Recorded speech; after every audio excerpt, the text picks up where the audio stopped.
बिस्मिल्लाहिर्रहमानिर्रहीम। अज़ीज़ तलबा, अस्सलामु अलैकुम। अज़ीज़ तलबा, हम लोग पढ़ रहे हैं फ़िज़िक्स 9 का यूनिट 2 काइनेमेटिक्स, और आज इसमें हमारे पास है लेक्चर नंबर 21, जिसमें हम कवर करेंगे न्यूमेरिकल्स 4.2.4, 2.5 एंड 2.8। तो आइए शुरू करते हैं। सबसे पहले आप 2.4 को देखिए। 2.4 हमारे पास न्यूमेरिकल में क्या बताया जा रहा है, ज़रा इसे साथ साथ रीड कीजिएगा आप भी अपनी बुक से। A car move with uniform velocity of 40 metre पर second for 5 second. Uniform velocity, एक जैसी वेलोसिटी, यानी कि जो वेलोसिटी ना तो कम हो रही है ना ज़्यादा हो रही है। तो इस पहले जुमले में बताया कि एक कार है जो 40 मीटर पर सेकंड की वेलोसिटी से 5 सेकंड तक चलती रही। इस दौरान ना तो उसकी वेलोसिटी कम हुई ना ज़्यादा हुई। तो आइए अजीज़ तलबा इसके लिए एक ग्राफ बनाते हैं। ग्राफ आप कुछ यूँ बनाना शुरू करेंगे, ऐसे एक एक्स एक्सिस एक वाई एक्सिस, जैसा कि हम स्पीड टाइम ग्राफ बनाते हैं। इस तरफ टाइम लिख लेंगे, इस तरफ वेलोसिटी। तो जैसे कि यहाँ पे आपको नज़र आ रहा है, यहाँ पे आप 40 लिखें उसके सामने और सीधी लाइन ले आए यहाँ बी पॉइंट तक, और इसके सामने टाइम एक्सिस में आप कितना लिख लेंगे, 5 सेकेंड्स। तो मतलब ए से बी तक इन 5 सेकेंड में उसकी वेलोसिटी 40 रही, ना कम ना ज़्यादा। It comes to rest in the next 10 second. अगले 10 सेकेंड में वो रेस्ट की हालत में आगे रुक गई, यानी इस बी से उसने रुकना शुरू किया और इस सी तक आते आते वो रुक गई। लेकिन इस दौरान टाइम कितना हो गया, इस दौरान टाइम गुजरा 10 सेकेंड। Find deceleration. डीसेलरेशन मालूम करें एंड द टोटल डिस्टेंस। तो पहले बच्चों डीसेलरेशन की बात करते हैं। डीसेलरेशन क्या था, चेंज इन वेलोसिटी, और वो भी जब वेलोसिटी डिक्रीज हो रही है। एक्सेलरेशन था जब वेलोसिटी इंक्रीज हो रही हो। नेगेटिव एक्सेलरेशन को हम कहते हैं डीसेलरेशन, जब वेलोसिटी कम हो रही हो। तो ये ग्राफ में आप देखिए वेलोसिटी में कमी आना शुरू कब से हुई। वेलोसिटी में यकीनन आपने देखा होगा कि कमी आना शुरू हुई है इस ग्राफ में, इस बी से लेके इस सी की तरफ, यानी इसकी वेलोसिटी कम होना शुरू हुई 40 से 0। तो इनिशियल वेलोसिटी, यहाँ से हमने डीसेलरेशन मालूम करना है बी से सी के दरमियान। तो इनिशियल वेलोसिटी हो जाएगी 40, फाइनल वेलोसिटी हो जाएगी 0, और इस दौरान टाइम होगा 10 सेकेंड। हमारे पास फार्मूले कौन कौन से थे, ये हमने 3 इक्वेशंस पढ़ी थी। तो जब हमें एक्सेलरेशन मालूम करना है तो फार्मूलों पे गौर करें। सबसे पहले पहला ही देखें, ए अगर मालूम करना हो तो वी एफ चाहिए, देखें तो है, यकीनन मौजूद है। वी आई चाहिए, वो भी मौजूद है। ए हमें मालूम करना है, टी जो है वो भी मौजूद है। तो first equation V F is equal to V I plus A T. V F की जगह हमने 0 पुट कर दिया, वी आई की जगह पे 40 पुट कर दिया, ए वैसे का वैसे ही, टी की जगह 10। ये 40 प्लस है, दूसरी तरफ जाएगा तो हो जाएगा माइनस, इस तरफ रह गया ए मल्टीप्लाई 10। ये 10 मल्टीप्लाई हो रहा है, दूसरे एंड पे जाके डिवाइड होगा, ये 0 0 से कैंसिल, तो ए रह गया -4। तो ए इज इक्वल टू -4 मीटर पर सेकेंड स्क्वायर। ये हमारे पास क्या आ गया, ये आ गया हमारे पास एक्सेलरेशन। अगर हमें डीसेलरेशन निकालना हो तो हम लिख देंगे डीसेलरेशन इज 4 मीटर पर सेकेंड स्क्वायर। क्यों, क्योंकि डीसेलरेशन होता है नेगेटिव एक्सेलरेशन, और नेगेटिव नेगेटिव प्लस हो जाएगा। इसके बाद दूसरी बात, द टोटल डिस्टेंस। अब बेटा जी डिस्टेंस ये बी से सी के दरमियान नहीं मालूम करना, क्योंकि टोटल कहा है ना, तो शुरू में भी गाड़ी हरकत कर रही थी, तो हमें डिस्टेंस मालूम करना है ए से सी तक। अब इस डिस्टेंस को मालूम करते हुए आपके पास 2 तरीके हैं।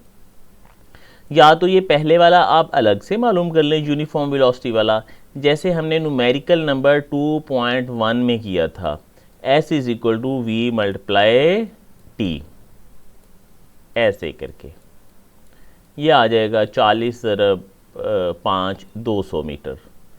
ये जो दूसरे वाला डिस्टेंस है ये एस आप किसी इक्वेशन से मालूम कर लें, सेकंड इक्वेशन से भी मालूम हो सकता है, S is equal to V I T plus 1/2 A T square. जब आप इस इक्वेशन से मालूम करेंगे तो हल करेंगे तो ये भी 200 आ जाएगा। फिर आप कहेंगे टोटल हो जाएगा 200 जमा 200, 200 प्लस 200 400। या फिर दूसरा तरीका हमने सेकंड या थर्ड इक्वेशन को ड्राइव करते हुए पढ़ा था कि अगर कभी भी वेलोसिटी टाइम ग्राफ में डिस्टेंस निकालना हो तो हम उसका एरिया निकालेंगे। तो हम वो वाला आसान तरीका अडॉप्ट करते हैं, area of trapezium O A B C. ये मैं ना डायग्राम को ज़रा अलहदा करके बना रहा हूँ, ओ ए बी और ये पॉइंट है सी। कुछ यूँ है ये डायग्राम, ओ ए बी और सी। ट्रेपीजियम का फॉर्मूला होता है 1/2 sum of parallel sides multiply height. आप देख रहे होंगे ये वाली आमने सामने की लाइंस पैरेलल हैं, ए बी और ओ सी। तो हमने लिखा 1/2 A B plus O C multiply height. इन पैरेलल लाइनों का दरमियानी फासला ओ ए। कीमतें पुट करें, ए बी कितना है, ये सामने वाली लाइन अगर 5 है तो ए भी 5 होगा। ओ सी शुरू से लेके यहाँ तक 5 और 10 को जमा करें 15 प्लस मल्टीप्लाई ओ ए 40। ये बच्चों हमने जमा किया तो ये हो गया 20, ये इससे कैंसल 10 मल्टीप्लाई 40 400 आंसर हमारे पास बन गया। तो इस तरह से आप इसको हल कर सकते हैं।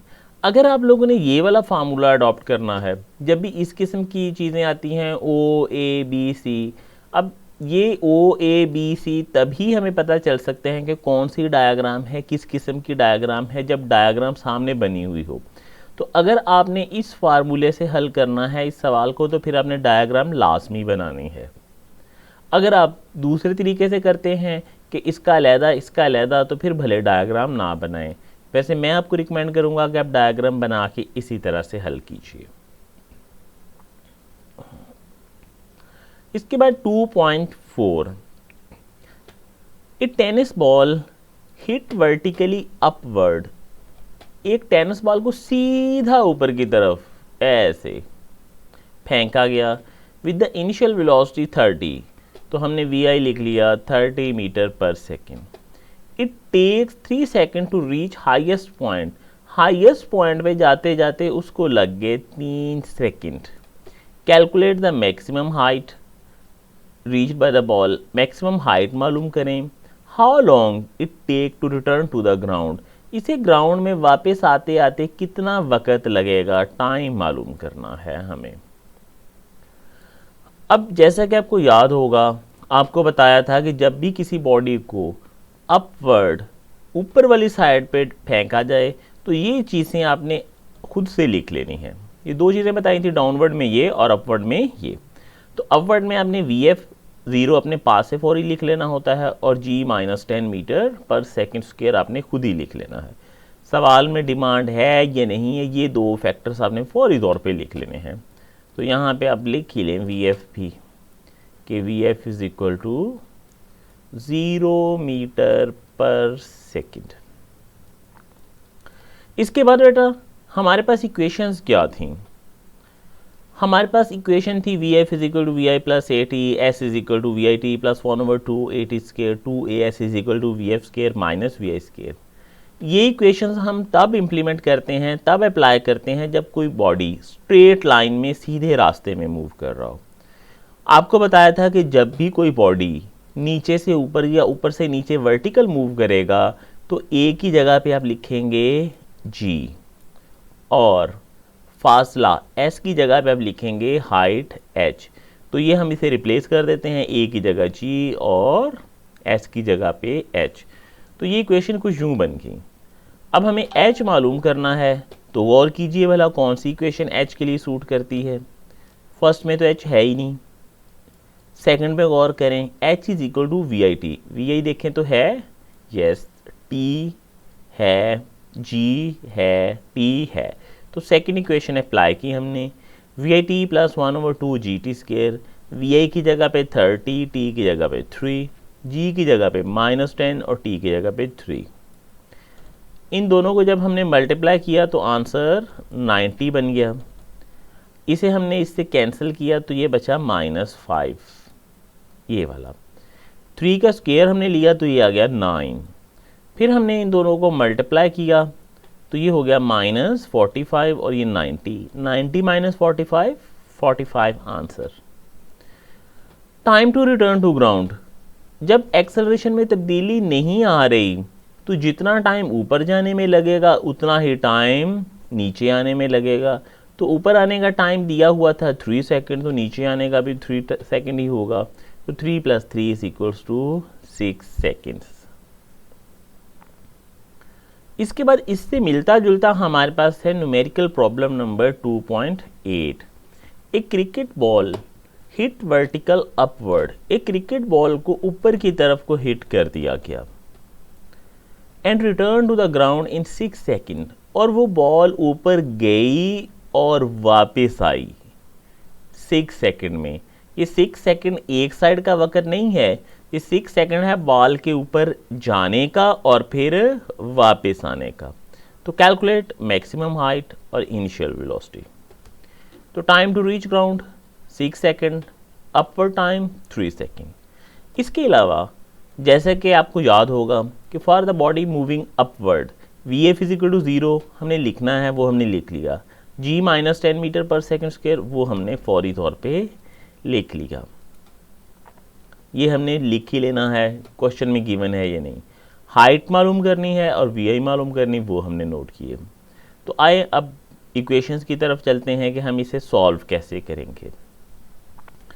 सबसे पहली बात हमें मालूम करनी है मैक्सिमम हाइट। तो पहले मैक्सिमम हाइट के लिए ही आप गौर करें। पहले में तो h नहीं है, इसका मतलब first equation not suitable for height. Second पे गौर करें, h मालूम करना हो तो हमें चाहिए VI। क्या है हमारे पास? देखें तो भला, यहाँ पे नहीं है, इसका मतलब है ये इक्वेशन नॉट सूटेबल। 2G है, h मालूम करना है, VF भी है, VI है नहीं है।